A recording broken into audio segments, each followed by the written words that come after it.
نحمده ونصلي على رسوله الأمين وصحبه وأجمعين أما بعد فأعوذ بالله السميع العليم من الشيطان الرجيم بسم الله الرحمن الرحيم الذين يؤمنون بالغيب ويقيمون الصلاة ومما رزقناهم ينفقون صدق الله العظيم وقال النبي صلى الله عليه وسلم قال أعني على نفسك بكثرة السجود۔ محترم سامعین و ناظرین، اللہ رب العزت کی حمد و ثنا اور نبی اکرم صلی اللہ علیہ وسلم اور صحابہ کرام رضی اللہ تعالی عنہم اجمعین کے حق میں دعائے خیر کے بعد میں نے آپ لوگوں کے سامنے سورہ بقرہ کی ابتدائی آیت میں سے ایک آیت کی تلاوت کی ہے اور نبی اکرم صلی اللہ علیہ وسلم کا ایک فرمان آپ کے سامنے پڑھا ہے۔ جیسا کہ سبھی جانتے ہیں کہ آؤ نماز سمجھے کی سیریز ترجمے کے ساتھ اور اس میں آنے والی دعاؤں کے ترجمے کے ساتھ ہم رکوع تک پہنچ چکے تھے، اور آج انشاءاللہ رکوع سے اٹھنے کے بعد کی دعا، پھر اس کے بعد جب ہم سجدے میں جاتے ہیں اس کی دعا کا مختصر ترجمہ اور تفصیل بیان کرنے کی کوشش کریں گے۔ عزیزان محترم، جب ہم رکوع میں جاتے ہیں تو مختلف قسم کی دعائیں میں نے پچھلے درس میں بیان کی تھی، اور جب ہم رکوع میں اٹھتے ہیں نماز کے اندر دو ایسی پڑاؤ یا سمجھیے مرحلے، دو ایسے موقع آتے ہیں جہاں پر انسان بڑی تیزی سے دوسرے ارکان میں داخل، نماز کے دوسری کیفیت میں داخل ہونے کی کوشش کرتا ہے۔ یعنی کہ جب ہم رکوع سے اٹھتے ہیں تو بڑی ہی جلدی سے ہم سجدے میں جانے کی کوشش کرتے ہیں۔ اس کی دو وجوہات ہے۔ ایک وجہ یہ کہ ہم میں سے بہت سارے لوگوں کو یہ پتہ نہیں کہ رکوع سے اٹھنے کے بعد بھی چند دعائیں ہمیں احادیث میں ملتی ہے، اور اسی طریقے سے ایک سجدے سے دوسرے سجدے کے درمیان میں جب ہم جاتے ہیں وہاں پر بھی ہم تھوڑی سی جلد بازی دکھاتے ہیں، حالانکہ اس میں بھی دعائیں ہمیں روایت میں ملتی ہیں۔ تو عزیزان محترم، جب ہم سبحان ربی العظیم، سبحان ربی العظیم، اس طریقے سے دوسری بھی دعائیں جو میں نے بتائی تھی، جب ہم اٹھتے ہیں تو سمع اللہ لمن حمدہ، سمع اللہ لمن حمدہ کیا معنی؟ عزیزان محترم، اس کا معنی یہ ہے کہ وہ سننے والی ذات، اللہ تعالیٰ سب کچھ سننے والا ہے اور تمام قسم کی حمد اسی کے لیے ہے۔ اور یہاں پر سننے سے مراد یہ نہیں ہے کہ وہ صرف اللہ تعالیٰ نے ہماری سنی ہے، یعنی کہ اللہ تعالیٰ صرف سنتا ہی نہیں بلکہ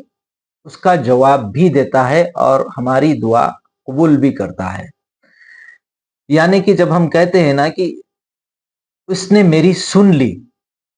اس نے میری سن لی، یہ ہم عام طور پر کب کہتے ہیں؟ جب ہماری مراد پوری ہوتی ہے۔ تو سمیع اللہ لمن حمدہ اس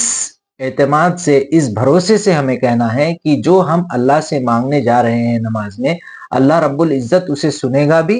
اور عطا بھی کرے گا۔ یہی بات ابراہیم علیہ السلام قرآن میں ہمیں ملتا ہے، ان ربی لسمیع الدعا، اور یقیناً اللہ رب العزت میری دعا کو سنتا ہے۔ یعنی کہ سننے کا معنی یہ ہے کہ اللہ رب العزت اسے عطا بھی کرتا ہے۔ سمیع اللہ لمن حمدہ، پھر اور ساری تعریف کس کی ہے؟ اللہ رب العزت کی ہے۔ سمیع اللہ لمن حمدہ جب ہم یہ کہتے ہیں تو اس کے بعد رکوع سے جب ہم یہ کہتے ہوئے اٹھتے ہیں تو اس کے بعد بھی ہمیں چند دعائیں ملتی ہے۔ ربنا ولک الحمد، اسی طریقے سے اللہ کی حمد، یہاں پر صرف اللہ کے لیے حمد، ربنا ولک الحمد، تیری ہی حمد، اور ربنا ولک الحمدا کثیرا طیبا مبارکا۔ احادیث میں آتا ہے کہ ایک صحابی جب نبی اکرم صلی اللہ علیہ وسلم رکوع سے اٹھتے ہیں سمیع اللہ لمن حمدہ کہہ کر، تو ایک صحابی ربنا ولک الحمدا کثیرا طیبا اس طریقے کے الفاظ ادا کرتے ہیں، اور نبی اکرم صلی اللہ علیہ وسلم نماز ہونے کے بعد پوچھتے ہیں کہ من القائل، کس نے کہی یہ بات؟ تو ایک صحابی بولتے ہیں کہ انا یا رسول اللہ۔ تو اللہ کے نبی فرماتے ہیں کہ 30 فرشتے ایک دوسرے سے سبقت حاصل کر رہے کہ اس کلمے کو لے، اس الفاظ کو لے۔ تو اسی طریقے سے ہمیں دعائیں بدل بدل کر جب ہم نماز پڑھنے کی کوشش کریں گے تو خشوع حاصل کرنے کا یہ ایک ذریعہ ہوگا۔ تو عزیزان محترم، یہ تھا رکوع سے اٹھنے کے ساتھ اور بھی دوسری روایتیں ہمیں ملتی ہے، لیکن کیونکہ وقت زیادہ ہوتا چلا جا رہا ہے اور بھی ہمیں دوسری اور 2 ایپیسوڈز انشاءاللہ کور کرنی ہے، تو الحمدللہ اس کے ساتھ بھی اگر ہم سمجھ کر پڑھیں گے ربنا ولک الحمد، ربنا ولک الحمدا کثیرا طیبا مبارکا، اس کے ساتھ اب ہم پھر کیا کرتے ہیں، اللہ اکبر کہہ کر پھر ہم نماز میں پھر ہم سجدے میں جاتے ہیں، اور جب ہم سجدے میں جاتے ہیں تو وہاں پر کیا پڑھتے ہیں، سجدے میں جب ہم جاتے ہیں تو سبحان ربی العالی، سبحان ربی العالی، سبحان ربی العالی، اور اس کے بعد اگر ہم چاہیں تو اور بھی دعائیں پڑھ سکتے ہیں، اور بہتر یہ ہے کہ قرآنی دعائیں جو ہم جانتے ہیں وہ پڑھنے کی کوشش کریں،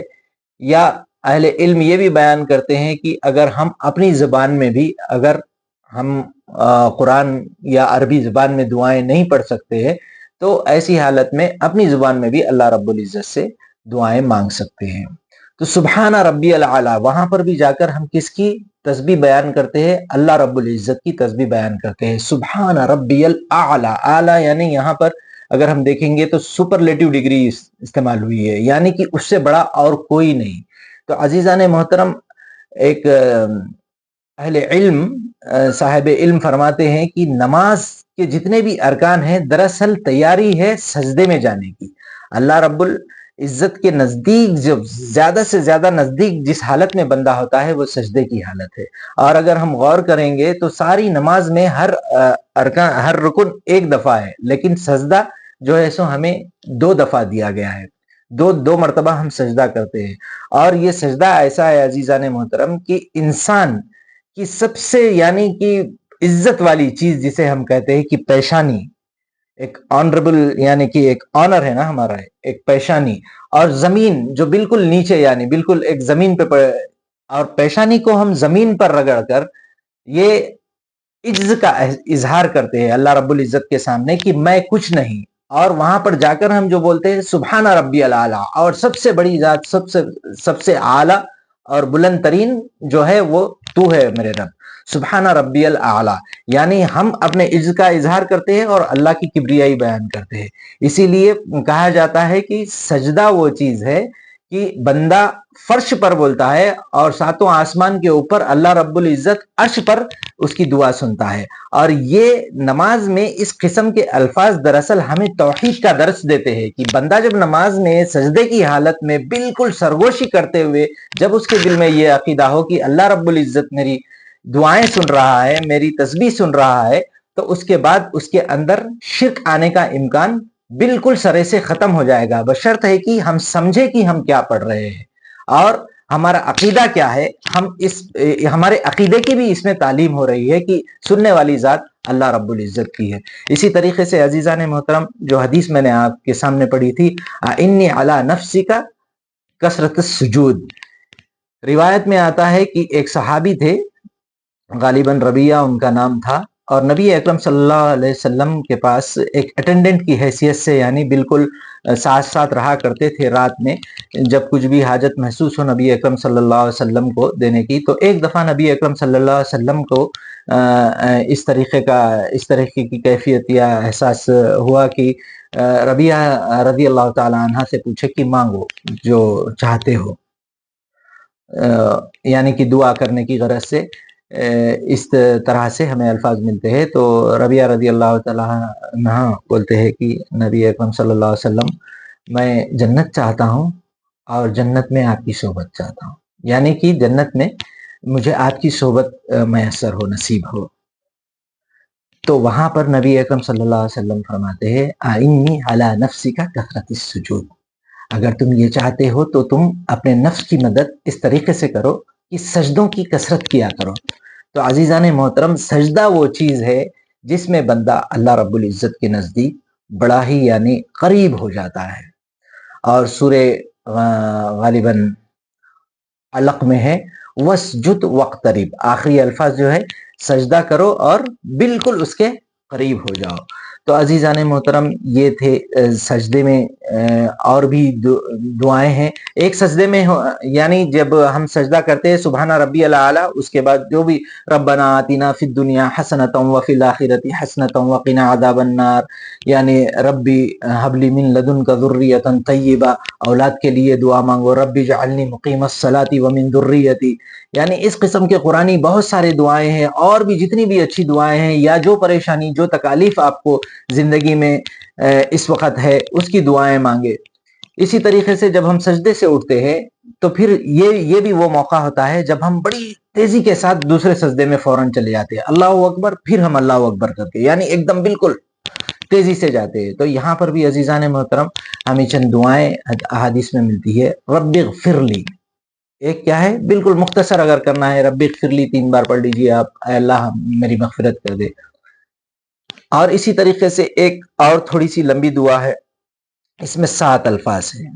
رب اغفر لی وارحمنی واجبرنی واہدنی ورفعنی وارزقنی وعافینی. یعنی رب اغفر لی، میری مغفرت فرما، وارحمنی، مجھ پر رحم فرما، واجبرنی، میرے مقام میرے اندر جو کمزوری ہے اسے دور فرما، ورفعنی، مجھے بلندی عطا فرما، ورزقنی، مجھے رزق عطا فرما، وحدنی، مجھے سیدھا راستہ دکھا، وعافنی، مجھے عافیت عطا فرما. تو عزیزان محترم یہ جو 2 آج اللہ کے فضل سے ہم نے ختم کیے، رکوع کے بعد اور پھر جب ہم اللہ اکبر کہہ کر سجدے میں جاتے ہیں، پھر اللہ اکبر. یہ ایک چیز اور غور کیجئے گا عزیزان محترم، ہر ایک یعنی